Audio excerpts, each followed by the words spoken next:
आज की कक्षा पंचकोशीय गायत्री की पंचकोशी साधना में उपलब्धियां मांग में नंबर 13 सविता की ध्यान धारणा के बारे में हम लोग चर्चा कर रहे हैं। इस पे बहुत सारी कक्षाएं हमारी पहले भी हो चुकी हैं और बहुत ही बारीकी से हमने इसको जानने का प्रयास किया। गुरुदेव ने इसमें एक बात ये कही कि ये तो बात पक्की है कि 10 वर्ष में अगर कोई व्यक्ति पंचकोशी साधना को पूरी तत्परता से तन्मयता से करता है तो निश्चित उसको अपने जीवन में परिणाम मिलते हैं और आत्म साक्षात्कार वाली स्थिति में पहुंच जाता है। उसकी सत्ता प्रखर हो जाती है। लेकिन उसके बाद में भी गुरुदेव ने कहा कि जो संस्कारवान आत्माएं हैं उनको और भी जल्दी लक्ष्य तक पहुंचा देने के लिए, और भी जल्दी लक्ष्य तक पहुंचा देने के लिए ये ब्रह्म वर्चस्व की ध्यान धारणा का जो ये बनाया गया है, क्रम बनाया गया है, क्रम व्यवस्था बनाई गई है, ये इसीलिए बनाई गई है कि जो पूर्व जन्मों की संस्कारवान आत्मा है वो और भी शीघ्रता से और भी अधिक लाभ को प्राप्त कर पाए। और हम लोग देखते हैं कि इसमें जो शुरू से हम लोग पढ़ रहे हैं, प्रारंभ से ही हम लोगों ने पढ़ा, उसमें बताया भी कि किस तरीके से हमें इसमें प्रवेश करना है। ध्यान की भूमिका में, ध्यान की भूमिका में प्रवेश करना है। हमारा बैठने की स्थिति इसमें क्या होनी चाहिए। उसके बाद में जो हम भाव चित्र कल्पना चित्र बना रहे हैं, तो ऐसा नहीं है कि बस आराम से बैठे हैं ध्यान में बैठ कर और अपने आप सब ये बनने लगेगा। उसके लिए मेहनत करनी पड़ेगी। कल्पना चित्र और भाव चित्र बनाने के लिए मेहनत करनी पड़ेगी। और उसके लिए गुरुदेव ने कहा कि ध्यान में बैठ के ही नहीं, केवल उसका चलते फिरते भी अभ्यास किया जाए। इस तरीके से हो रहा है, ऐसा हो रहा है, उसकी रिहर्सल जो है उसकी करते रहा जाए। और जब ये हो जाए, तब जब बैठे ध्यान के लिए, तो ये भाव करें कि जो इसमें ये दिशा निर्देश दिए जा रहे हैं वैसा हो रहा है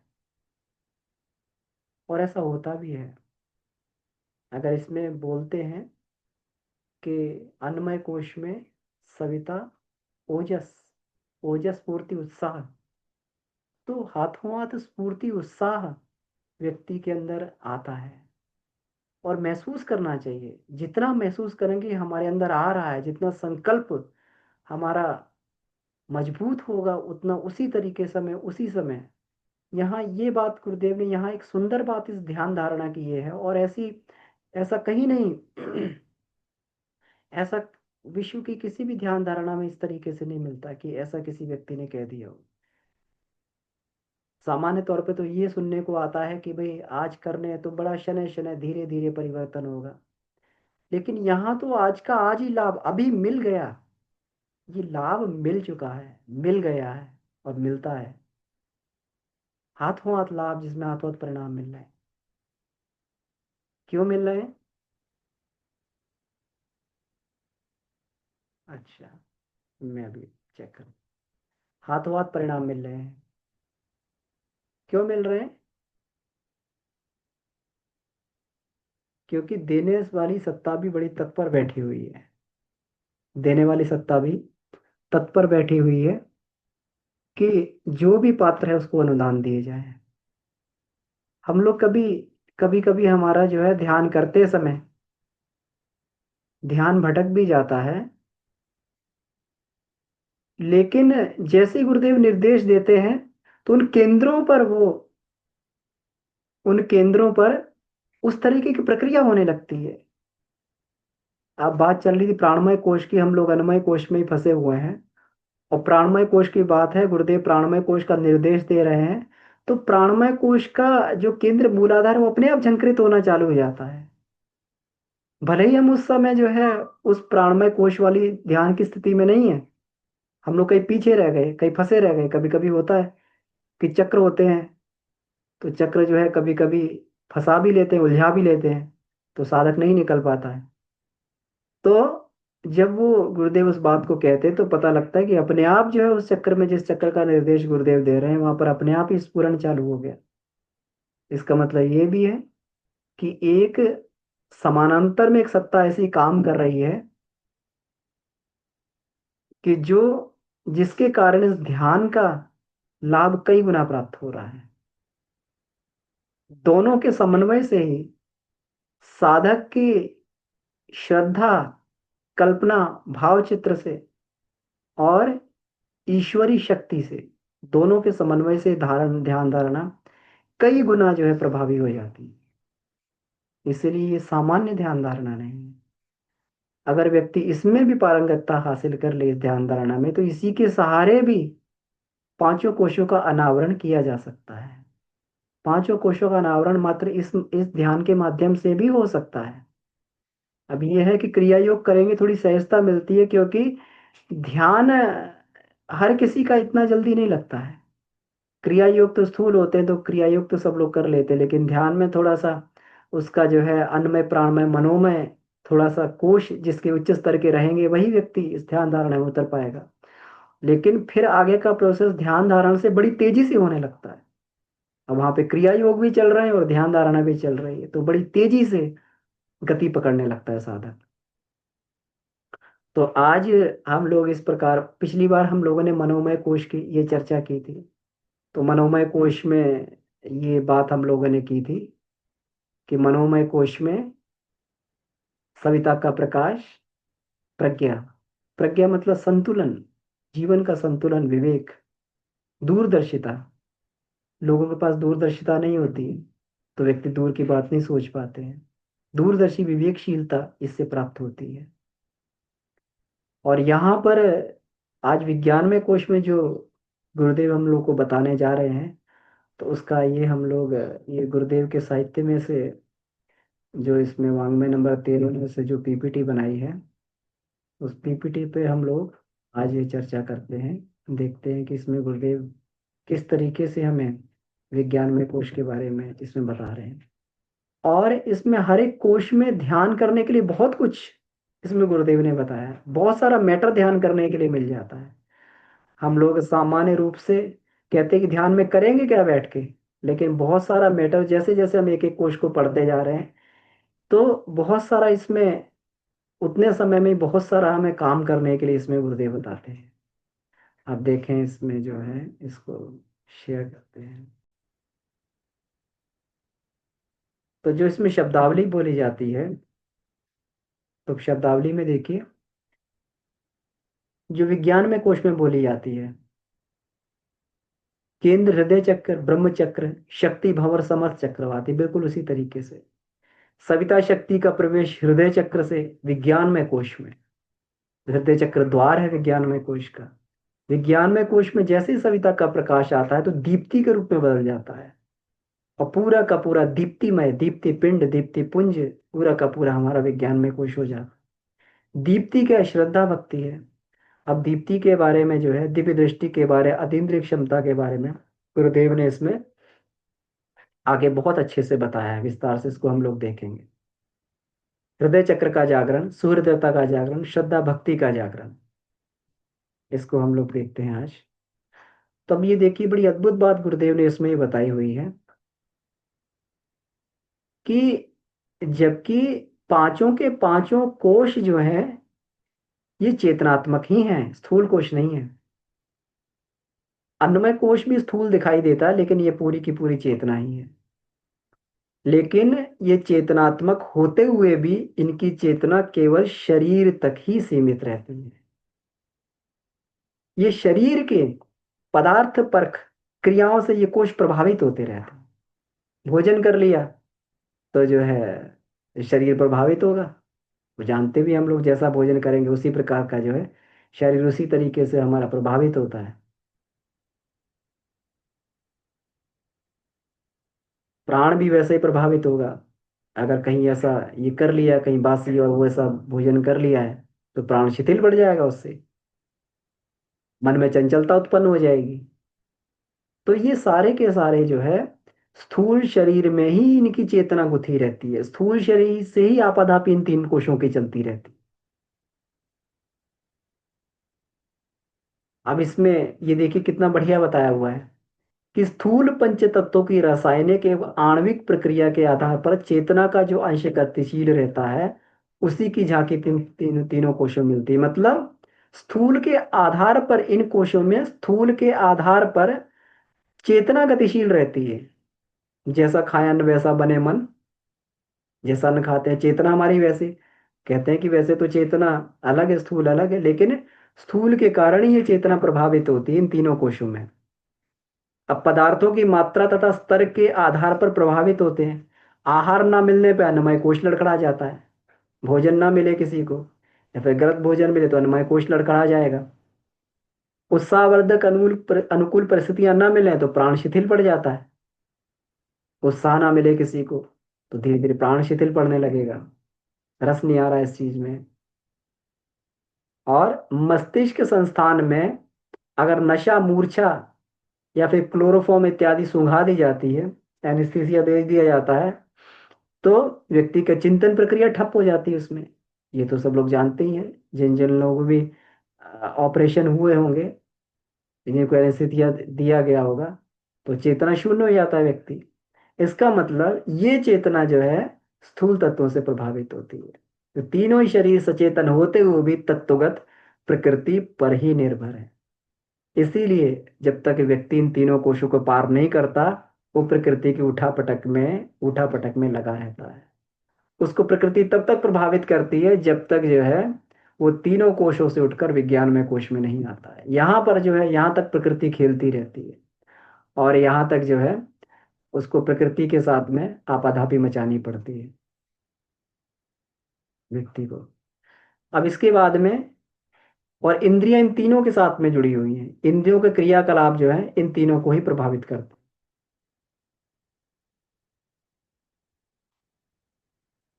आगे देखें।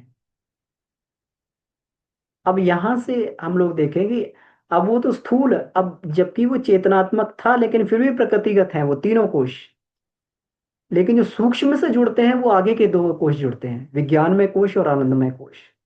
इनका संबंध सूक्ष्म जगत से ब्रह्म चेतना से होता है।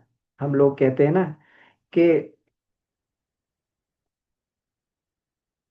भगवान अगर कहीं उतरता है तो सुपर चेतन में भगवान उतरता है, सुपर चेतन से नीचे नहीं उतरता। अगर व्यक्ति को ईश्वर की प्राप्ति करनी है, ईश्वर के संदेशों को सुनना है, तो उसको इतनी यात्रा तो तय करनी पड़ेगी, चेतन से अचेतन, अचेतन से सुपर चेतन की ओर जाना पड़ेगा। उतना उतना ही वो आएगा। हमें जहाज पकड़ना पड़ता है तो हमें एयरपोर्ट जाना पड़ता है ना। ऐसा नहीं कि जहाज हमारी छत पे उतर जाएगा, तो कहीं पे भी उतर सकता है। ऐसा नहीं हेलीकॉप्टर हमारी छत पे उतर जाएगा, वो तो जो है एक सही जगह पे ही उतरेगा। तो इसलिए परमात्मा चेतना जो है इन दो कोशों के साथ में जुड़ी रहती है। इसलिए मनोमय कोश तक भले ही किसी ने बहुत अच्छी पारंगतता प्राप्त कर ली कोशों में, लेकिन अभी भी ये गारंटी नहीं कि उसे परमात्मा मिल ही जाएगा, क्योंकि परमात्मा तो आगे चल के मिलता है। बड़े बड़े प्राणवान खल योगी जो हुए हैं, है ना, हम लोग जानते हैं राक्षस सारे खल योगी होते थे। रावण कितना बड़ा योगी था, लेकिन खल योगी था। वो तीन कोश तो उसके बहुत बढ़िया थे, मनोमय कोश तक। लेकिन जो है विज्ञान में और आनंदमय में वहां बात नहीं बन पाई, ब्रह्म चेतना से नहीं जुड़ा हुआ था। तो ये दोनों कोश ब्रह्म चेतना से जुड़ते हैं, और यही सूक्ष्म जगत से आदान प्रदान भी कर पाते हैं। जितनी भी प्रेरणा आती है परावाणी के माध्यम से, वो ज्ञान में कोश में ही उतरती हैं, या फिर कहें कि हृदय में उतरती है।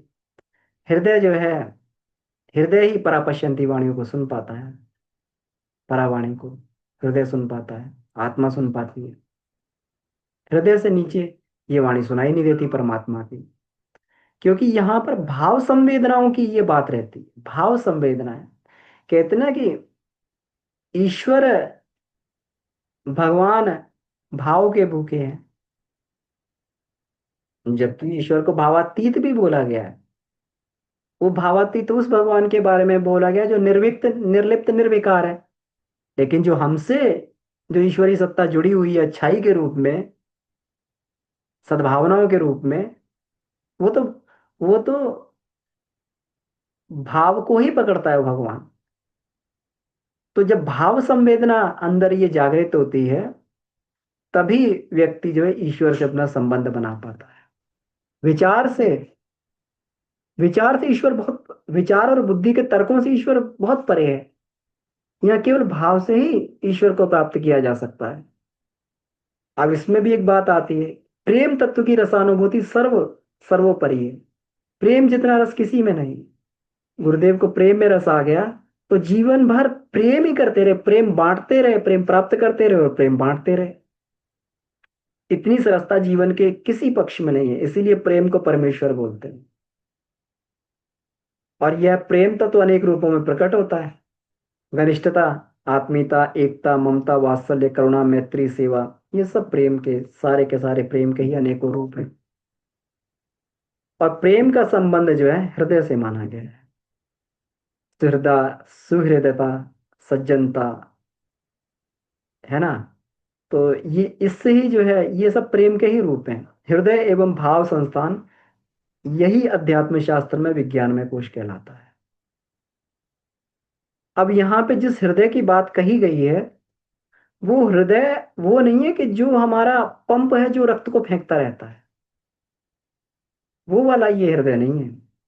यहाँ पे हृदय संस्थान भाव को कहा गया है। कभी देखे हृदय क्षेत्र में कभी भाव में डूबे हो तो बड़ा ही हृदय क्षेत्र में गुदगुदी सी होती है। जब कोई भाव उमड़ता है हृदय क्षेत्र में, एक अलग सी अनुभूति प्रतीत होती है। तो क्योंकि विज्ञान में कोश जो है, यही जो हमारा ये वक्ष वाला जो भाग है, तो वक्ष वाले भाग में यहाँ पर इसके आसपास ही विज्ञानमय कोश का केंद्र ये होता है, तो इसलिए हृदय स्थान को विज्ञानमय कोश का ये केंद्र बोला गया। यही यही हमारा भाव संस्थान, और भाव संस्थान का प्रवेश द्वार भी है। अब यहाँ पर प्रेम का की परिभाषा देते हुए ये भगवान कहते हैं, यहाँ पे बताते हैं प्रेम की परिभाषा देते कि कुछ प्रेम तो ऐसे होते हैं जो हमारे बाजारू स्तर पर स्वार्थों के आदान प्रदान के आधार पर टिका हुआ था प्रेम, वो आजकल जो है लगभग लगभग सारा का सारा हमारा प्रेम का जो है वो वहीं टिका हुआ है, आदान प्रदान वाला प्रेम है। हमने किसी कुछ दिया तो हमारी कुछ अपेक्षा होती है। यहाँ तक कि परिवार में भी कहीं ना कहीं अपेक्षाएं सबकी जुड़ी होती हैं। पत्नी के साथ पति की, पति के साथ पत्नी की, है ना, सबकी। तो स्वार्थ के आधार पर इसको बाजारू प्रेम बोला गया है। घनिष्ठ आत्मीयता आंतरिक संवेदनाओं के आधार पर ही जुड़ती है। लेकिन जो घनिष्ठ आत्मीयता सही प्रेम है, बिना संवेदनाओं के नहीं जुड़ सकता। उसके लिए संवेदना चाहिए। संवेदनहीन व्यक्ति कभी भी जो है निश्चल प्रेम नहीं कर सकता, सच्चा प्रेम नहीं कर सकता। जिसके अंदर संवेदना हो ना हो। और माता जी नाद में कितनी सुंदर बात बताती हैं कि नाद में भाव संवेदना जगाने की क्षण, जीवन की संवेदनाएं सूख जाने पर जीवन नीरस हो जाता है।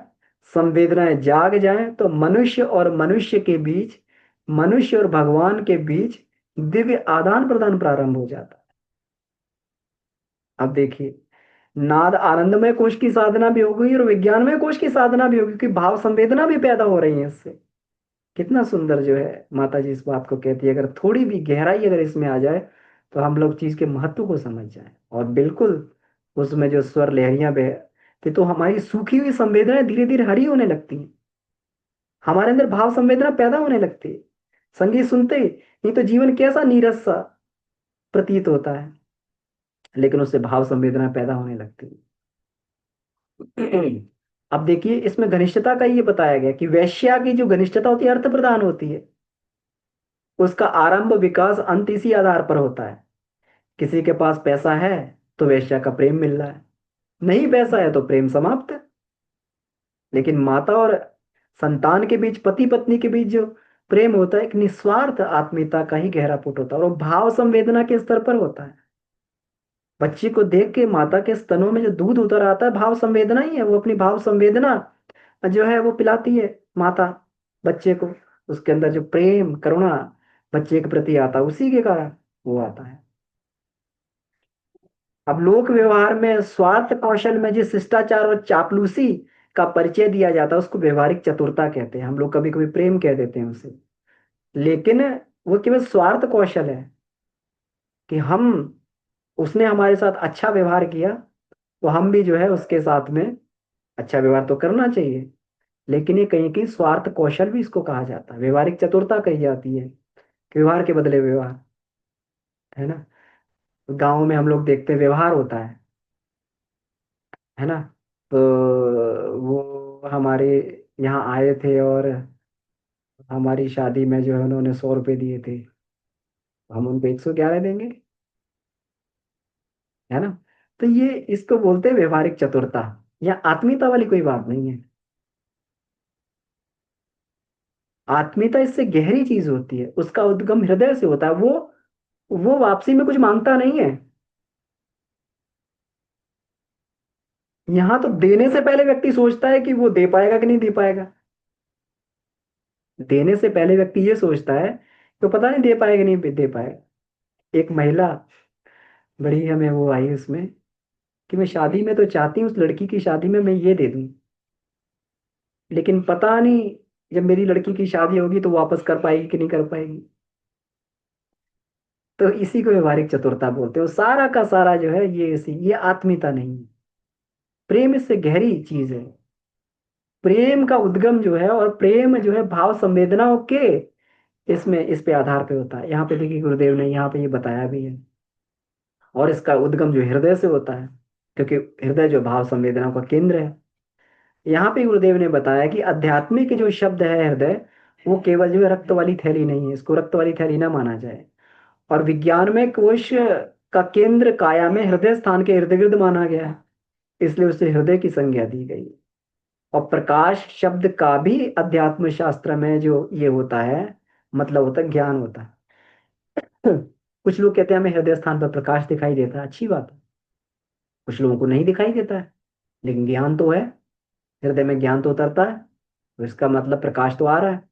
अब प्रकाश को रोशनी और चमक नहीं यहाँ पे समझना चाहिए कि हमें हृदय में प्रकाश नहीं दिखाई दे रहा या किसी केंद्र में प्रकाश नहीं दिखाई दे रहा है तो इसका मतलब जो है हमारी साधना सफल नहीं हुई।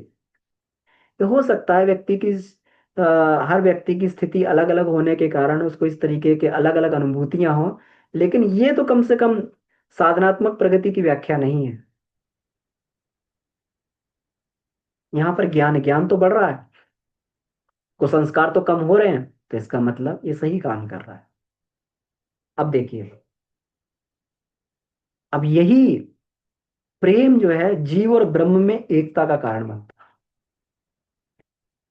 अब हृदय चक्र को ब्रह्म चक्र भी बोला गया है। हृदय चक्र को ब्रह्म चक्र क्यों बोलते हैं? क्योंकि ब्राह्मी चेतना की ओर उसका प्रवाह रहने से ब्रह्म चक्र माना जाता है। ये ब्रह्म की ओर ही आता है, ये संसार की ओर नहीं जाता है।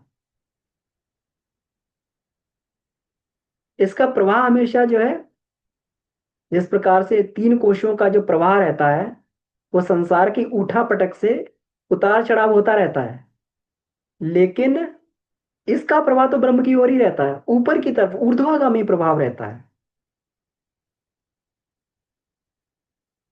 विज्ञानमय कोश का है, हृदय चक्र का। और ये इस कोश के माध्यम से, इस चक्र के माध्यम से ब्राह्मी चेतना को प्राप्त कर सकने का जो ये है, ये बड़ा आसान हो जाता है। क्योंकि यहाँ पर वो क्षमता है ब्रह्म से जुड़ने की, यहाँ पर क्षमता है परमात्मा से जुड़ने की, यहाँ पर क्षमता है। यहाँ पर इसके पास योग्यता है, इस चक्र के पास में ऐसी योग्यता है कि हम ब्रह्म की ओर ले जाएगा। हर एक यान की अपनी एक सीमा होती है ना। हम लोग ये देखते हैं हर एक यान की अपनी सीमा होती है, एक निश्चित ऊंचाई तक उड़ पाता है। लेकिन रॉकेट अगर इसकी धरती की कक्षा को पार करना है तो उसमें रॉकेट की आवश्यकता पड़ेगी। तो जब रॉकेट की आवश्यकता पड़ेगी तो रॉकेट में उस स्तर के ये लगे होते हैं, और वो पार करता है। उसमें क्षमता है कि धरती की, वायुयान धरती की कक्षा को पार नहीं कर पाएगा, लेकिन वो रॉकेट कर लेगा कि उसमें क्षमता है।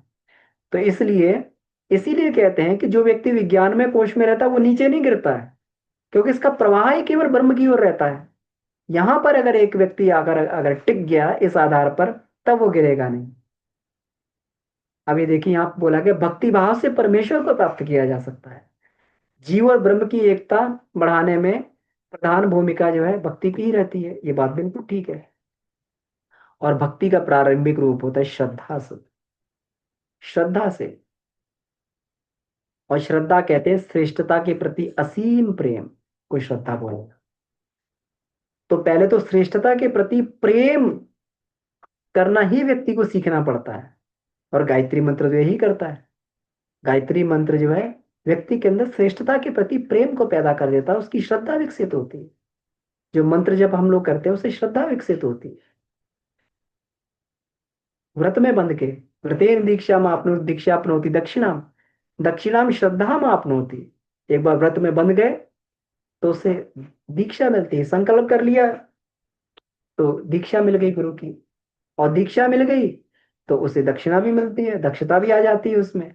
जो काम कर रहे हैं तो उस मंत्र जप में भी दक्षता आ गई, उसके अनुभव मिलने लगे। और जैसी दक्षता आती है वैसी श्रद्धा बढ़ जाती है, श्रद्धा की प्राप्ति होती है। और श्रद्धा धीरे धीरे करके प्रेम में परिणत हो जाती है। श्रद्धा से ही ईश्वर प्राप्त होता है।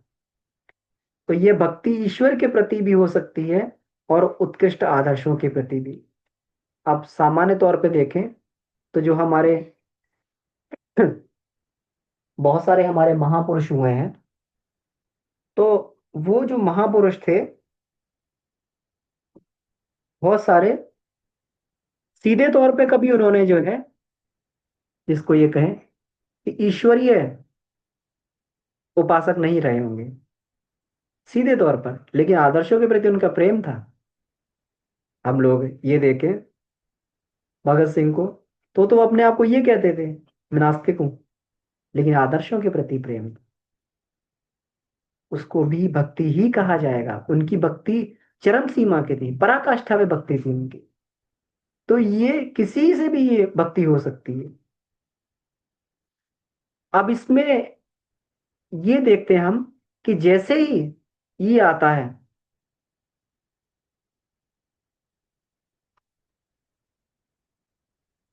सविता का प्रकाश इसमें विज्ञान में कोश में आता, दीप्ति प्राप्त होती। अब पहले इससे ये देखा जाए कि अब जब सूक्ष्म जगत की बात कर रहे हैं तो सूक्ष्म जगत की बात यहां पर देखते हैं कि सूक्ष्म जगत से जुड़ा हुआ है विज्ञान में कोश। तो ये बात बिल्कुल ठीक है, स्थूल के साथ सूक्ष्म जगत जुड़ा हुआ है, और सारी की सारी घटनाएं जो पहले सूक्ष्म में ही घटती हैं। तो हमारा पूरा का पूरा भूत और पूरा का पूरा भविष्य जो सूक्ष्म में रहता है, जो घट चुका है वो भी सूक्ष्म में है, और जो घटने वाला है वो भी सूक्ष्म में है। पूरा का पूरा सूक्ष्म है। स्थूल में तो थोड़ा बहुत उथला भाग ही दिखाई देता है जो इस समय इंद्रिय गम्य होता है। हम लोगों ने कहा ये घटना हमारी आंखों के सामने घट गई, वो तो पहले घट चुकी थी सूक्ष्म में। ये कहते नहीं भवितव्यता थी, वो तो सूक्ष्म पहले ही घट चुकी है। और जैसे जब वो समय आएगा जैसे हम लोग पिक्चर देखते हैं, है ना, तो सिनेमा हॉल में क्या होता है, रील होती है, रील पे अलग अलग इमेजेस बनी होती हैं। पहले जो चलती थी अब पता नहीं चलती कि नहीं चलती है। अलग अलग इमेज होती थी, वो रील बड़ी तेजी से दौड़ती थी वो, और उसमें चित्र बने होते थे। तो ऐसा थोड़ी है, वो चित्र तो पहले से ही बने हुए हैं, बस रील घूमना बाकी रह गया है। और वो रील जो है जो निकल चुकी है वो भी रील अभी उसमें सारे के सारे चित्र मौजूद है। हमें नहीं दिखाई दे रहा, हमें तो उतना दिखाई दे रहा है जितना लेंस के सामने आ जाता है, उतना दृश्य हमें दिखाई दे रहा है। हम कहाँ देख पा रहे हैं कि उसमें रील में पीछे क्या निकल गया और आगे क्या निकल गया, लेकिन वो सारा का सारा उस रील में कैद है। सूक्ष्म में इसी तरीके से सारा का सारा घटनाक्रम कैद रहता है। लेकिन ये तो समय की दौड़ है, जैसे जैसे समय दौड़ता है, या फिर ये कहना चाहिए कि हमारा जो वर्तमान समय है जिस रील पे फोकस कर देता है उतना हमें दिखाई दे जाता है, इसके आसपास का नहीं दिखाई देता। लेकिन सूक्ष्म में रहता है ये। और विज्ञान में कोश में सामर्थ्य होती है कि वो सूक्ष्म से जुड़े जाता है।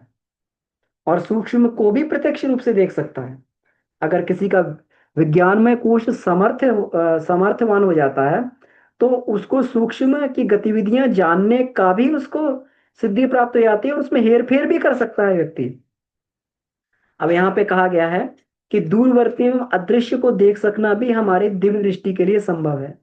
इसी विशिष्ट क्षमता को अतीन्द्रिय ज्ञान कहते हैं। गुरुदेव बोलते हैं ना, दीप्ति श्रद्धा भक्ति, दीप्ति दिव्य दृष्टि, और दीप्ति अतीन्द्रिय क्षमता, यही अतीन्द्रिय क्षमता है, यही दिव्य दृष्टि है जो सूक्ष्म में भी देख सकती है। इसको दूरदृष्टि भी बोलते हैं।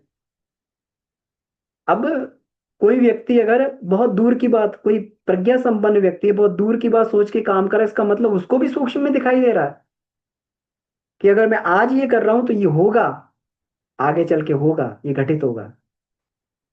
तो दूर की बात सोचने वाला व्यक्ति अतीन्द्रिय, उसको अतीन्द्रिय ज्ञान संपन्न, दिव्य दृष्टि संपन्न बोलते हैं। जब ये विज्ञान में कोश जागृत होता है तो व्यक्ति सूक्ष्म घटनाओं को भी बहुत पहले देख लेता है।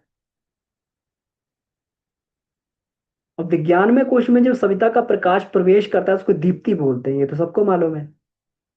अन्नमय कोश में प्रवेश करता है ओजस बोलते हैं, प्राणमय में प्रवेश करता है तेजस बोलते हैं, मनो में प्रवेश करता है तो प्रज्ञा बोलते हैं। प्रकाश एक ही है, लेकिन जहां जहां अलग अलग केंद्रों पर जाके वह प्रकाश हमें अलग अलग स्वरूप में दिखाई देता है, उसके अलग अलग परिणाम दिखाई देते हैं। यहां पर जो सविता का प्रकाश है दीप्ति माना गया। अब देखिए दीप्ति कितनी बढ़िया चीज है। दीप्ति प्रकाश की वह दिव्य धारा है जिसमें प्रेरणा एवं आगे बढ़ने की शक्ति भरी पड़ी है। अब सामान्य रूप से इसको प्रेरणा भी बोल सकते हैं, है ना, सामान्य रूप से इसको प्रेरणा भी बोल सकते हैं। अब इसमें प्रेरणा एवं आगे बढ़ने की शक्ति, इंस्पिरेशन भी है, ज्ञान भी है, प्रेरणा भी है, और सामर्थ्य भी बड़ी हुई, इसमें भरी हुई है कि वो आगे बढ़ा सकते हैं। इसी क्षमता को वर्चस्व बोलते हैं। ब्रह्म वर्चस्व ये बोलते हैं गुरुदेव, जब ब्रह्म वर्चस्व की बात करते हैं तो ब्रह्म वर्चस्व का मतलब ये है। इसीलिए इसको ब्रह्म वर्चस्व की ध्यान धारणा बोलते हैं कि इस ध्यान के माध्यम से व्यक्ति को वह सामर्थ्य प्राप्त होती है जो उसको प्रेरणा भी देती है और आगे बढ़ने की सामर्थ्य भी प्रदान करती है। दीप्ति सविता वर्चस्व है जो प्रकाश का पुंज होने के साथ में धकेलने का भी काम करती है। यही तो चाहिए हमें, कि हमें कोई धकेलता भी रहे। सामान्य प्रेरणा तो हम कर लेंगे, बढ़िया है, आज कर लिया, दूसरा 2 दिन कर लिए, 3 दिन कर लिए, जैसे ही हमारे जो है अंदर के कुसंस्कार ऊपर आए तो फिर वो प्रेरणा ठप कर जाती है। अब यहाँ पे चाहिए हमें धकेलने वाला, कोई शक्ति चाहिए कि धकेल दे। तुम्हें रुकना नहीं है, तुम्हारा मन हो चाहे मत हो, तुम करना चाहो चाहे न करना चाहो, तुम्हें करना ही पड़ेगा। कोई ऐसी सामर्थ्य अंदर हो जो मन का भी अतिक्रमण कर ले। और कभी हमें ऐसा होता भी है कि मन नहीं कर रहा था, लेकिन पता नहीं अंदर से ऐसी प्रेरणा थी कि कर लो कर लो, कर लिया हमने। आज साधना का मन तो नहीं हो रहा था करने का, लेकिन पता नहीं अंदर से कैसी प्रेरणा हो रही थी, कर ली। इसी को कहते हैं धकेलने वाली शक्ति, इसी को दीप्ति बोला जाता है। सविता उपासना से यही मिलता है, इसी को ब्रह्म वर्चस्व कहते हैं। ये बड़े काम की चीज है, ये जिसके भी जीवन में आ जाती है उसके जीवन तो फिर पीछे रह ही नहीं सकता, उसका आगे बढ़ना ही बढ़ना है। क्योंकि यहाँ आगे बढ़ने की दिशा भी है और साथ में शक्ति भी है। कहते हैं ना कि वेक्टर क्वांटिटी होती है, और परिणाम भी होता है और दिशा दोनों होती है। जो जो लोग पढ़े होंगे साइंस, वेक्टर क्वांटिटी है, मैग्नीट्यूड भी है, डायरेक्शन भी है, दोनों चीज है। सामर्थ्य भी है और दिशा भी है, प्रेरणा भी है और धकेलने की क्षमता भी है। इसीलिए प्रचोदया शब्द से प्रार्थना की जाती है गायत्री माता से कि हमें, हम तो समझ तो गए ये सब बढ़िया है, लेकिन अब समझ के भी हमें बढ़ा भी तो दो आगे, है ना। माँ से कह दिया कि माँ हमें सुबह उठा देना, माँ ने कहा बेटा उठ जाओ उठ जाओ, हाँ उठ गए उठ गए उठ गए, उठ के बैठे हो फिर सो गए। अब फिर आगे क्या, कि माँ फिर मुझे सुबह उठा देना, कल उठाया तो था, सो गए थे। लेकिन अब ऐसा करना, उठा देना, और उठा के हमें जो है कुछ ऐसा कुछ दे देना कि हमारी नींद खुल जाए। हमें दूध दे देना, चाय दे देना, कॉफी दे देना, गर्म पानी दे देना, हमारी नींद खुल जाए, हमें नींद भी खुलवा देना साथ में। हाँ तो ठीक है, कर देंगे। तो माँ करती है कि बेटा उठो और एक गर्म पानी लो, इसको पियो, तुम्हारी नींद खुल जाएगी। ये होता है, सविता यही करता है, गायत्री यही करती है। साथ में सद्बुद्धि भी देती है और करवाती भी है। इसी को दीप्ति बोला गया, इसी को वर्चस्व बोला गया। प्रेरणा से दिशा प्रोत्साहन देने जैसा भाव है, किंतु वर्चस्व में वह चमक है जो धकेलने घसीट घसीट भी ले जाता है। धक्का नहीं मारता, नहीं जाओगे तो जबरदस्ती घसीट ले जाएगा। घसीटने, फेंकने और उछालने की भी सामर्थ्य इसमें रहती है। इसको, इसी को वर्चस्व बोला गया। विज्ञान में कोश को सविता पिंड, सविता पुंज के रूप में अनुभव करने के अतिरिक्त नस नस में, कण कण में, रोम रोम में दीप्ति का संचार, अनुभव की अनुभूति हृदयंगम की जाती है। हम लोग जब ध्यान में बैठते हैं तो हमें ये सोचना चाहिए कि कण कण में दीप्ति आ रही है और कण कण में हमारी ये सामर्थ्य पैदा हो रही है यहाँ पर। अब देखिए, इसमें दीप्ति का प्रभाव दो तरीके से होता है। एक भाव संवेद, दिव्य भाव संवेदना के रूप में, और अतीन्द्रिय ज्ञान के रूप में। अतीन्द्रिय ज्ञान को इसमें ये कहते हैं ना, दिव्य दृष्टि। और दिव्य भाव संवेदना को सुहृदयता कहा जाता है, सुहृदयता। अब यहाँ पर कल जो बात आ रही थी कि देवत्व क्या है, यही देवत्व है। जब व्यक्ति में सद्भावनाएं बढ़ती हैं, सुहृदयता बढ़ती है, जब व्यक्ति स्वार्थ को छोड़कर परमार्थ की तरफ बढ़ने लगता है, उसके अंदर देवत्व बढ़ने लगता है। इसका मतलब विज्ञान में कोश में आते ही व्यक्ति के अंदर देवत्व बढ़ने लगता है। दिव्य भाव संवेदना जो है सुहृदयता के रूप में उसके अंदर जो है ये आने लगती है। दीप्ति की प्रेरणा से सद्भावों का अभिवर्धन होता है। जैसे ही दीप्ति आती है, हमें पता नहीं लगता कि भाव हमारे अंदर प्रकट कैसे हो गया, दीप्ति के प्रभाव से हुआ। इस ध्यान साधना से हमने इसको अर्जित किया, दीप्ति की क्षमता को। अब दीप्ति कन्वर्ट हो गई सद्भावना में, सद्भावना उमड़ने लगी हमारे अंदर। हमें कुछ अच्छा करना चाहिए, और अच्छा करना चाहिए, इसके लिए कष्ट आएगा तो कष्ट भी उठाएंगे, लेकिन करना चाहिए। ऐसी आस्था अंतःकरण में सुदृढ़ करनी चाहिए। जब ध्यान के लिए बैठते हैं हम लोग, तो सुदृढ़ करनी चाहिए कि दूसरों के दुख में दुखी और सुख में सुखी होने की आत्मवत सर्वभूतेषु की संवेदना उभरने से सब हमारे और हम सबके ये मान्यता हमारे अंदर पुष्ट हो रही है। हमें भी अपना प्रयास करते रहना चाहिए कि मान्यता हमारे अंदर पुष्ट हो रही है। संकीर्ण स्वार्थपरता उदात्त परमार्थ में बदल जाती है। इस प्रकार की आस्था का सुदृढ़ कर लेना आत्मविकास का ही प्रत्यक्ष प्रमाण माना गया है। व्यक्ति की यहीं से आत्मविकास चालू हो जाता है। मतलब विज्ञानमय कोश में जाके व्यक्ति का आत्मविकास होने लगता है। चार चरण है ना आत्मिक प्रगति के: आत्मचिंतन, आत्म सुधार, आत्मनिर्माण और आत्मविकास। अब ये आखिरी वाला चरण जो है विज्ञान में कोश में आकर आत्मविकास का पूरा होता है। और ये जैसे ही जैसे हमारे अंदर सुहृदयता बढ़ती चली जाती है, हमारा जैसे विज्ञान में कोश हृदय भाव संस्थान हमारा जो है ये प्रांजल होता हुआ चला जाता है, वैसे वैसे हमारे अंदर ये बढ़ता हुआ चला जाता है, आत्म सर्वभूतेषु आत्मविकास होता हुआ चला जाता है। कई लोगों को पूर्व जन्म से ये संचित संस्कार होते हैं, लेकिन प्रयत्न पूर्वक कोई भी आत्म विकास की साधना करते हुए विज्ञानमय कोश को दिव्य शक्ति से, सविता शक्ति से भरा पूरा बना सकता है। प्रयत्न पूर्वक भी ये किया जा सकता है। ऐसा नहीं है कि भाई ये हमें नहीं मिली है, जो इसमें पूर्व जन्मों की क्षमता नहीं मिली, लेकिन इसको प्रयास से प्राप्त किया जा सकता है। और मनुष्यों के बीच देवलोक जैसे निवासियों की तरह अपनी विशेष स्थिति बनाए रह सकता है। यहीं पर रह के स्वर्ग का आनंद व्यक्ति को, विज्ञान में कोश वाले व्यक्ति को धरती पर ही स्वर्ग का आनंद मिलता है। देवलोक में रहने जैसी उसको ही मिलती है। इसीलिए महामानव लोग होते हैं, वो कभी भी स्वर्ग नहीं जाना चाहते हैं, उन्हें तो धरती पर ही अपना जो है ये आनंद उनको ये प्राप्त होता है। अब देखें इसमें धरती पर ही उन्हें जो है ये आनंद, ये भाव हमें ये प्राप्त होता है। अब इसमें देखिए, ये ध्यान धारणा के समय भाव क्या करने चाहिए। ध्यान धारणा के अवसर पर यह मान्यता सुदृढ़ करनी चाहिए कि सूक्ष्म शरीर सूक्ष्म तत्व से बना तेज पुंज हृदय क्षेत्र में तेजो वलय जैसी घनी भंवर उससे उठती तरंगे शरीर में तरंगित हो रही हैं। जैसे ही गुरुदेव ये कहें कि विज्ञानमय कोश का केंद्र हृदय संस्थान, वैसे ही जो हृदय संस्थान पर हमें तरंगे महसूस करनी चाहिए।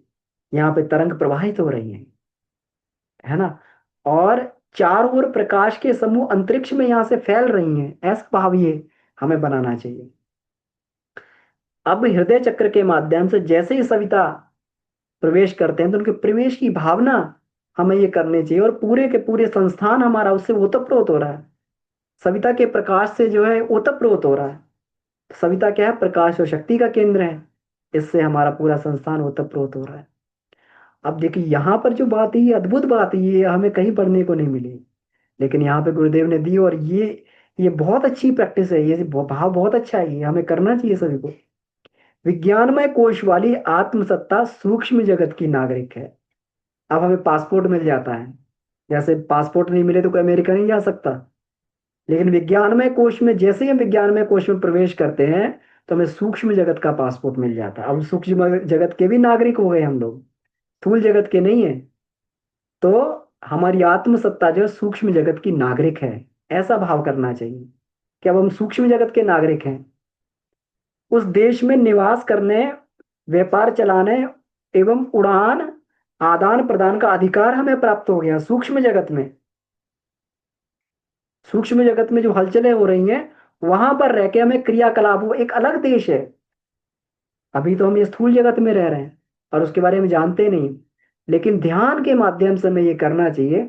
अब हमें धीरे धीरे वो क्षमता प्राप्त होती जा रही है कि हमें सूक्ष्म जगत में भी ये करने का अधिकार, रहने का, निवास करने का, अपनी गतिविधियों को करने का अधिकार हमें प्राप्त हो रहा है।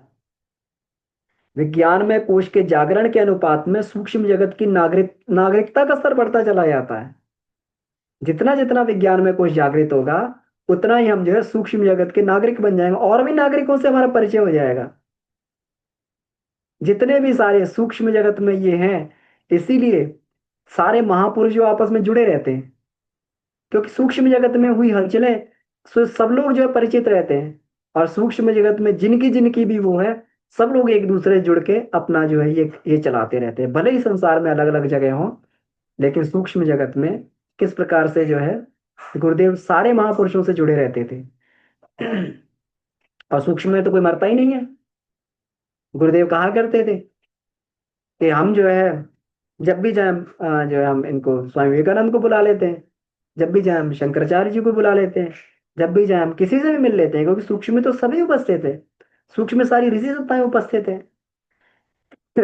तो सूक्ष्म जगत के जैसी जैसी अपनी नागरिकता बढ़ती चली जाएगी, विज्ञान में कोश में जैसा जैसा हमारा ये बढ़ता चला जाता है जागरण, वैसे वैसे हमें हमारा नागरिकता का स्तर धीरे धीरे वहां बढ़ता चला आता है। हम सम्मानीय नागरिक बन जाते हैं वहां सूक्ष्म में भी। देखिए भाई, ये पृथ्वी के व्यक्ति हैं, हाँ पृथ्वी के व्यक्ति हैं, पृथ्वी में क्या क्या काम कर रहे हैं, ये काम कर रहे हैं। अच्छा, तो सूक्ष्म में भी काम करो, है ना। तो ये सारे लोग सूक्ष्म में ही काम करते हैं, सब सूक्ष्म में काम कर रहे हैं, क्योंकि उन्होंने अपने अंदर सामर्थ्य जागृत कर ली, जीते जी अपने अंदर जो है सूक्ष्म जगत का नागरिक बनने की इन्होंने सामर्थ्य अपने अंदर जागृत कर ली। और उस प्रगति के आधार पर सूक्ष्म जगत में हल्के भारी उठा सकने की स्थिति बन जाती है। गुरुदेव कहा करते थे कि बेटा अभी तक मैंने खेती की, अब मैं फायर ब्रिगेड का काम करूंगा, मैं सूक्ष्म में लगी हुई आग को बुझाऊंगा। हम लोग ये देखें कि इतनी सब ये संभावनाएं कई बार बन जाती है कि अब तो विश्व युद्ध होके ही रहेगा, लेकिन टल जाता है, हो नहीं पाता है। क्यों? क्योंकि सूक्ष्म में उसको निरस्त कर दिया जाता है। वहां पर संभावनाएं बनते बनते भी जो है वहां पर समाप्त हो जाती है। तो यही सूक्ष्म की लड़ाई है। सूक्ष्म की लड़ाई बड़ी कठिन है। स्थूल लड़ाई से बहुत कठिन सूक्ष्म की लड़ाई। कितने लोगों ने अपना सर्वस्व उसमें झोंका हुआ है, तब जाके सूक्ष्म में ये कर पा रहे हैं, सारी की सारी चीजें कर पा रहे हैं। तो वहां सूक्ष्म में भी हेर फेर करने की जो है ये मिल जाती है, स्थिति अपनी बनती चली जाती है। ऐसा भाव करना चाहिए हमें। सविता शक्ति के किरण पुंज का हृदय में प्रवेश, चक्र भंवर की आभा बढ़ रही है।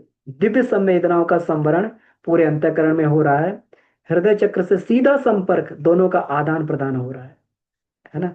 सूक्ष्म और स्थूल जगत का हमारे अंदर से प्रकाश निकल रहा है और प्रकाश प्राप्त हो रहा है। हम अपने आप को पूरा का पूरा असीम संसार में फैला हुआ महसूस कर, हर एक वृक्ष के अंदर, हर एक जीव जंतु के अंदर, हर एक जगह अपनी अपनी सत्ता को महसूस करें। हम चारों ओर व्याप्त हो गए हैं। इतना ध्यान में करना चाहिए। देखिए कि ध्यान में कितना करना पड़ता है, इतना करना चाहिए ध्यान में कितना, तभी जो है बात बनेगी। जब मालूम नहीं होगा कि ध्यान में तो बैठे रहेंगे। अब भगवान भी क्या करे, सूर्य उगकर भी भला क्या हित करेगा, आंख पर पट्टी अगर हम बांध बैठे। ये मालूम ही नहीं हमें करना क्या है, तो सूर्य कभी, परमात्मा की चेतना भी क्या करेगी, परमात्मा की चेतना भी बैठी रहेगी, वो तो हमारे संकल्प से प्रभावित हो रही है। लेकिन ज्ञानात्मक जब ध्यान करेंगे, तब जो है वह चेतना काम करेगी, और जैसा जैसा इसमें लिखा हुआ वैसा वैसा होता चला जाएगा। स्वयं स्वयं को असीम सत्ता में व्याप्त हुआ फैला हुआ अनुभव करें। सहृदयता, श्रद्धा, दिव्य ज्ञान का विकास हो रहा है। स्नेह, करुणा, संवेदना जैसा रोमांच शरीर में भर रहा है, दीप्ति के साथ में रोमांच भर रहा है। ये सारी की सारी चीजें हमारे अंदर जो प्रवेश कर रही हैं, और सारे के सारे गुणों की अभिवृद्धि हो रही है। इसी प्रकार से हम लोग ये भाव करें ध्यान के समय में, तो निश्चित ही हमारा विज्ञान में कोश बहुत जल्दी उन्नत स्थिति में पहुंच जाएगा। ध्यान करें लेकिन ज्ञानात्मक करें। ठीक है, बहुत बहुत आभार। तो ये बात को यही समाप्त करते हैं। अब किन्हीं का कोई प्रश्न हो या कोई चर्चा हो तो हमारे पास अभी 15-20 मिनट का समय है, हम लोग जी।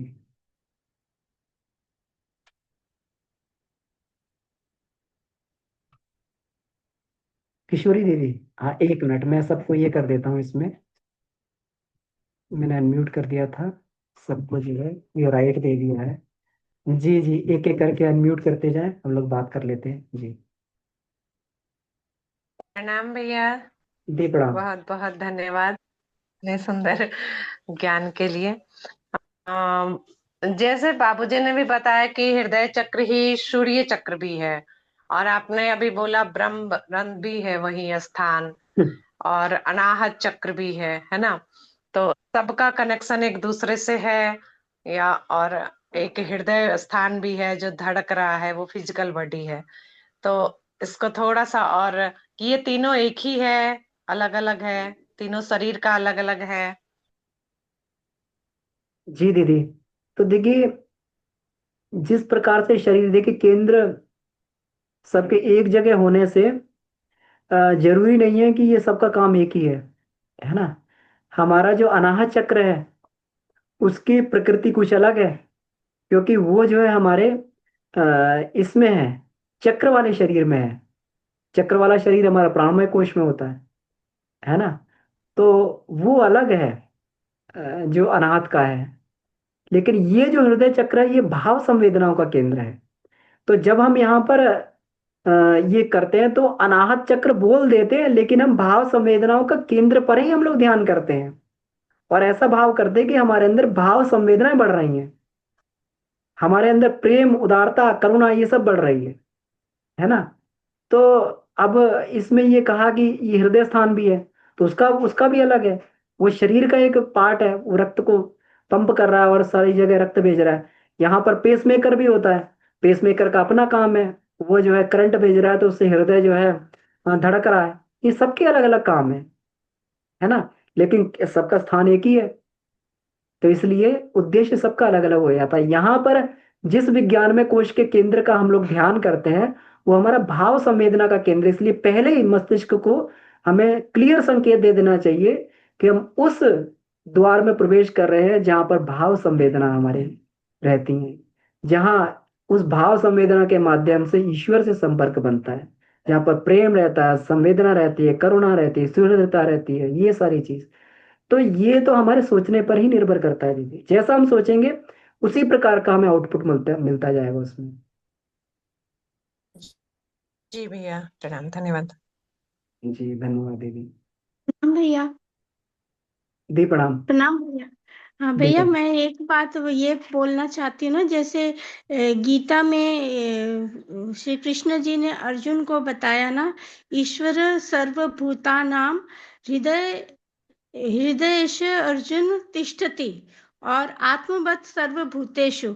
तो ये जो इस भावना को लेकर अगर हम ध्यान में बैठते हैं ना, तो फिर वो भाव संवेदना हमारे आगे, मतलब उसका संवर्धन होता है। मैं ये महसूस करती हूँ भैया। तो ये मैं आपके साथ शेयर करना चाहती थी कि मुझे लगता है मैं ऐसा ही करती हूँ।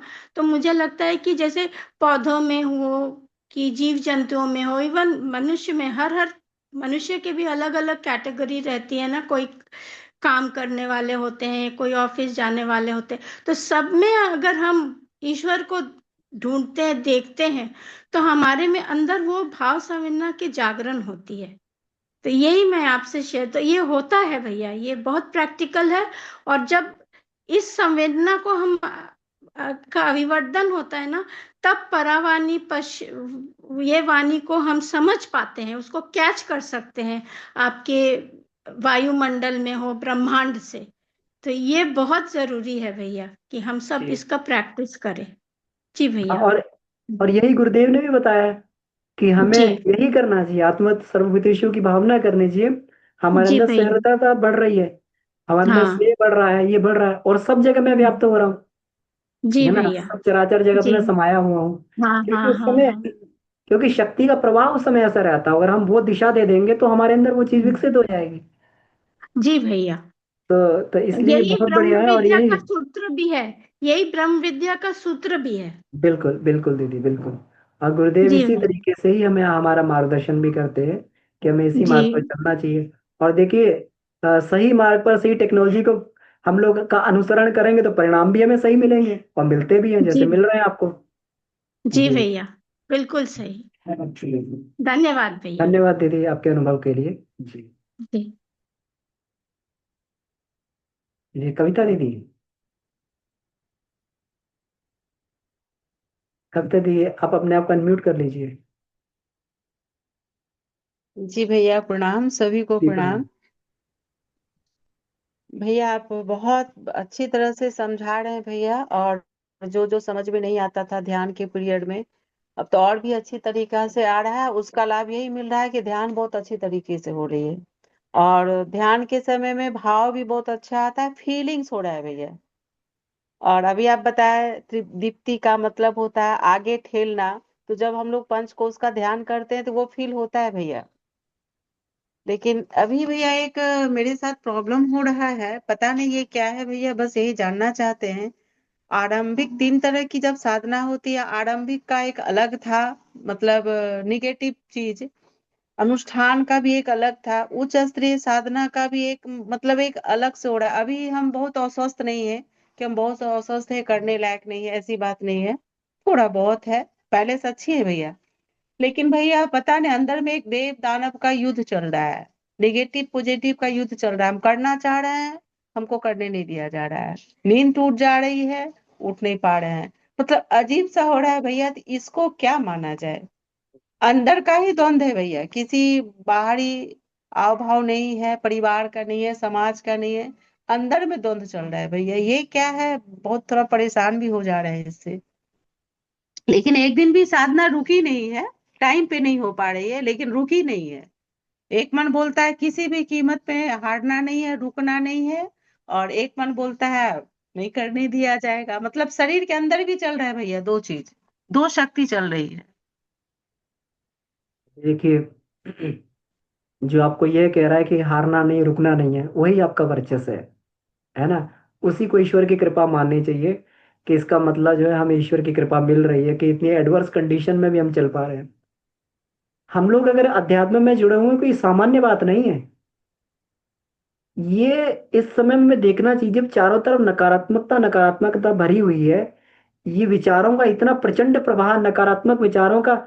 हम भले ही खुद, हम लोग ठीक हैं, बढ़िया हैं, है ना, लेकिन वातावरण तो नकारात्मक है, उसका प्रभाव तो आएगा। हम लोग श्रवण कुमार की कथा सुनते हैं कि वातावरण का प्रभाव आया तो उन्होंने अपने माता पिता को कह दिया कि आप जो अंधे हैं लेकिन चल तो सकते हैं, तो उसमें से उतार दिया। और कुछ दूर जाके जब वातावरण का प्रवाह खत्म हुआ, तो अरे ये तो कैसे हो गया, मुझसे कैसे बन पड़ा। तो वातावरण भी है, हमें सब कुछ जो है इसी पे नहीं करना चाहिए कि मतलब जो सारे दोष अपने अंदर है, कुछ वातावरण भी है। लेकिन इस वातावरण में भी अगर हम अपनी स्थिति बनाए हुए हैं, तो इसका मतलब वह परमात्मा शक्ति में साधना हमारी काम कर रही है, और हम इसमें लगे रहना है ना। एक दिन भी हमें जो है इसमें ये गैप नहीं करना है, और लगे रहना है, किसी भी स्थिति में लगे रहना है दीदी। तो निश्चित, और द्वंद्व चलता ही रहेगा। द्वंद्व तब तक है जब तक हम पूर्णता को नहीं प्राप्त हो जाते, है ना। थोड़ा भी जब तक ये बची हुई है अ, हमारे अंदर, तो द्वंद्व तो चलता ही रहेगा। और जी ईश्वरीय भैया। उपासना इसीलिए की जाती है ना, गायत्री मंत्र का जप इसीलिए किया जाता है कि हम लोग जो है, हमारे चुंबक इतना मजबूत हो जाए कि आसपास की चीजें भी उसको जो टकरा के वहां से वापस हो जाएं, वो नकारात्मकता हमारे मस्तिष्क को स्पर्श ही ना कर पाए, है ना। और स्पर्श भी कर ले तब भी जो है हम उससे लिप्त ना हो, उसमें भी आगे बढ़ जाए। यही तो आज बाबूजी समझा रहे थे कि जो निष्कर्म में है वो इसी से जो है ये बात बनेगी कि ये हो भी जाए लेकिन लिप्त ना हो, हम आगे बढ़ जाए उसमें भी। जी दीदी। जी भैया। सामान्य जी बात भैया। नहीं, हम सभी लोग, गुरुदेव इसमें बता रहे हैं कि हम सभी लोग बड़ी उच्च कोटि की ऋषि आत्माएं हैं, है ना। लेकिन इस सामान्य समय में जो है कोई सामान्य छोटी मोटी आत्मा से जो है ये बात नहीं बन पाएगी। उच्च कोटि की ऋषि आत्माएं आई हुई हैं और अपना काम कर रही हैं इसमें, है ना। तो वातावरण की नकारात्मकता को भी काटते हुए, इस सबको भी काटते हुए हम लोग आगे बढ़ रहे हैं। तो ये हमें ईश्वर की कृपा ही माननी चाहिए और हमारी साधना सही दिशा में चल रही है। जी दीदी। जी भैया, बस यही पूछना था, साधना सही दिशा में चल रही है बिल्कुल, तो बिल्कुल चल रही है, बहुत संघर्ष तो बना ही रहेगा। हाँ खुद ये से है कि ही दोनों अभ्यास चल से रहा है धीरे भैया। धीरे कम हो जाएगा संघर्ष। जैसे जैसे अभ्यास करेंगे ये कम हो जाएगा और एक दिन सहज स्थिति बन जाएगी, है ना। तो आनंदमय कोश में साधो सहज समाधि बली। तो कबीर जी ऐसा थोड़ी था कि वो जो है ऐसे ही मिल गया था उन्हें, उन्होंने तपस्या की थी। सहजता को प्राप्त करने के लिए तपस्या करनी पड़ती है, तब कोई चीज सहज बन पाती है। बहनें कैसे गोल गोल रोटी बना लेती हैं, भाई लोग बना के तो देखें। तो उनका जो है रोटी बनाने को तपश्चर्या माना माना जाएगा कि भाई इतना अभ्यास किया तो उनको गोल गोल रोटी बनानी आ गई है, बढ़िया, है ना। तो किसी चीज में भी सहजता प्राप्त करने के लिए उसमें तपस्या करनी पड़ती है व्यक्ति। जी भैया, आपका बहुत बहुत आभार। तो बस यही जानना था भैया, थोड़ा विचलित हो रहे थे कि साधना में त्रुटि इसलिए है क्या। नहीं, साधना बिल्कुल सही चल रही है, कोई त्रुटि नहीं है। हम लोग गुरुदेव के अनुशासन में कर रहे हैं और विचलित नहीं होना है। लगे रहना दीदी, सहजता धीरे धीरे बनती जाएगी दीदी, है ना, अभ्यास से। जी भैया, आपका बहुत बहुत आभार। प्रणाम, सभी को जी प्रणाम भैया। जी धन्यवाद। जी जी। आदरणीय वीरेंद्र त्यागी जी। मन भैया आपको प्रणाम। आवाज आ जी रही है भैया? जी जी बिल्कुल स्पष्ट। भैया अच्छी क्लास लगी आपकी। ये मेरा बड़ा प्यारा विषय है, सब्जेक्ट वैसे पढ़ता भी रहता हूँ मैं। भैया एक थोड़ा सा कंफ्यूजन ये था कि जैसे पीछे वांग्मय 22 पढ़ रहे थे, तो उसमें ये पढ़ा हमने कि जो भावनाएं उठती हैं अंतःकरण से, फिर वो हमारे चित्त में जैसे संस्कार होते हैं उनसे दुर्भावना सद्भावना बदलती हैं, और फिर दुष्कर्म या सत्कर्म होते हैं हमसे आगे। लेकिन कहीं मैं सुन रहा था कि भावनाएं हमेशा पार्श्विक पार्श्विक होती हैं, पशु प्रवृत्ति वाली होती हैं, जो भय भूख निद्रा मैथुन इस टाइप की होती हैं। तो भैया मैं ये जानना चाह रहा था कि भावनाएं कैसे उठती हैं, इनका बिहाव क्या होता है, बेसिक स्रोत क्या है भावनाओं का।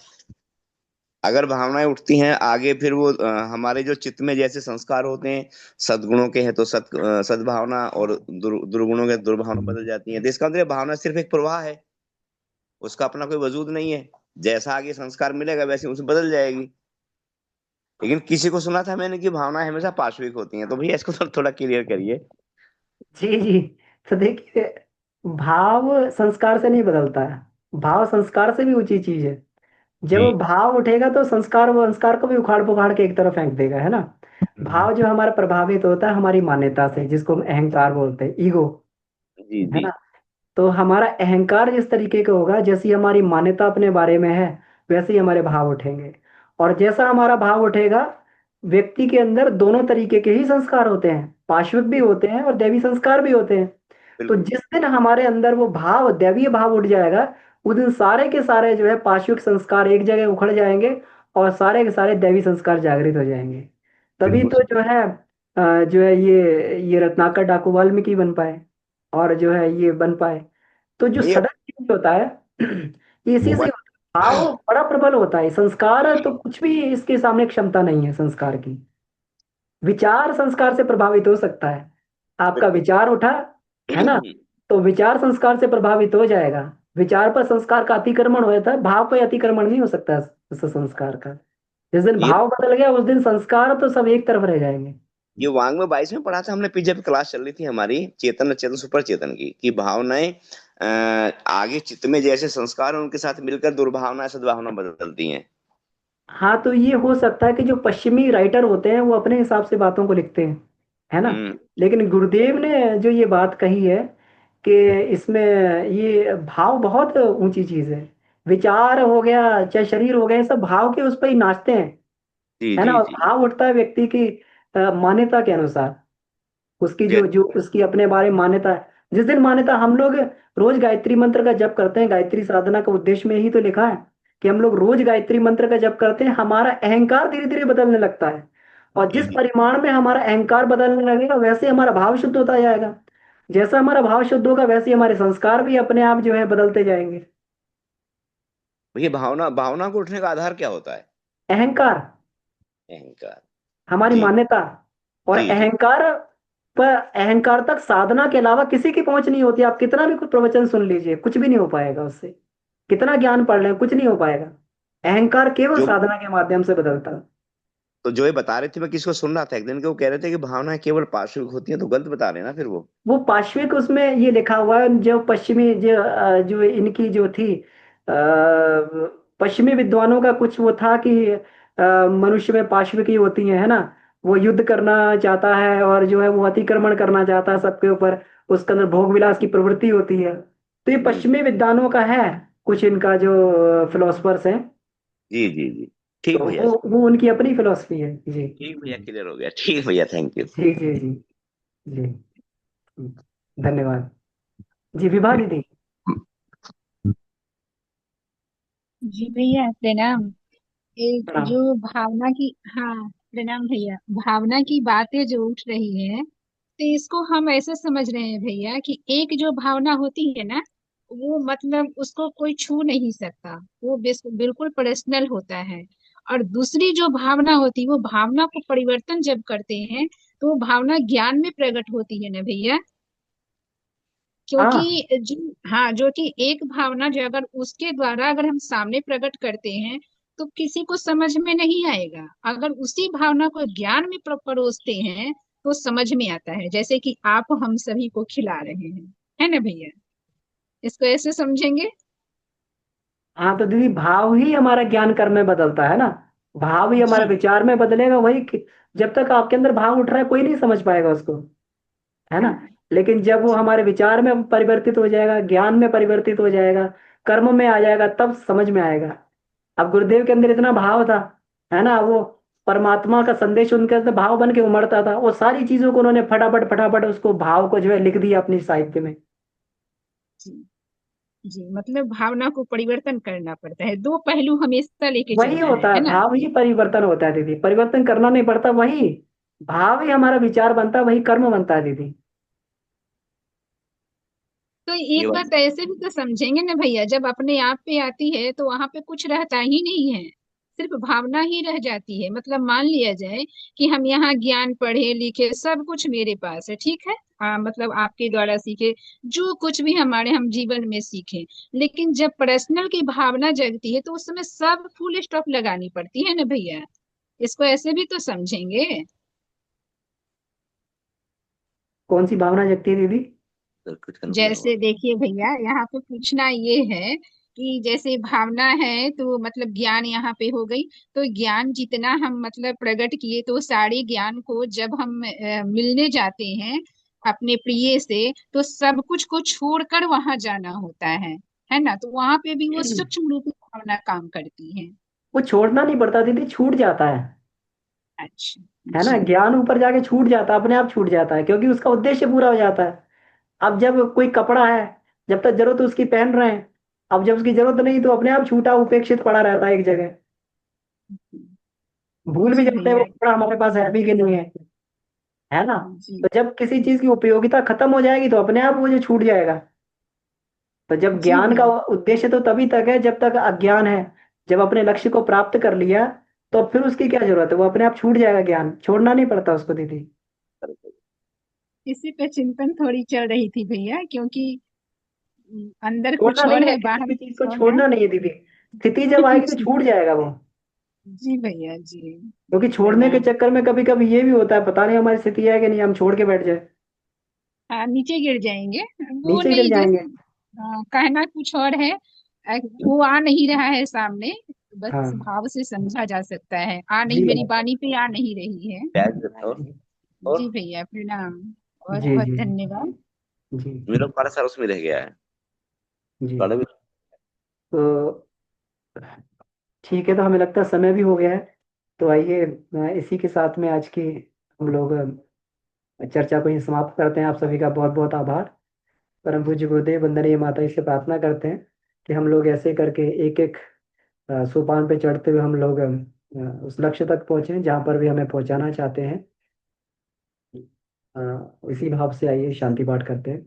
ओ शांति शांति शांति। समाप्त। सभी को प्रणाम। धन्यवाद।